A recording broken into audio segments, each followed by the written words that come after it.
मी थकलो यार, पण थांबवू शकत नाही. रोज एक नवी लढाई असते,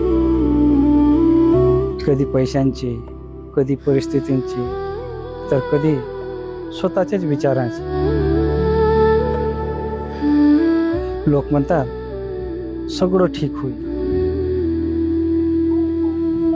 पण कोणीच हे सांगत नाही तोपर्यंत जगायचं कसं. मी हसतो जेणेकरून घरचे काळजीत पडू नये. मी शांत राहतो जेणेकरून घरचे मला कमजोर समजू नये.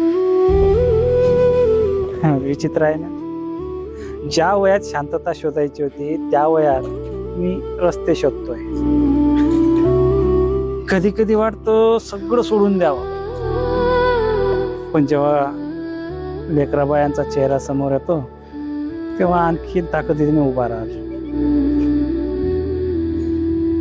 आणि खरं सांगायचं तर मी आयुष्यापुढे हरलो नाही, फक्त रोज स्वतःला सावरता सावरता थोडा थकलो यार.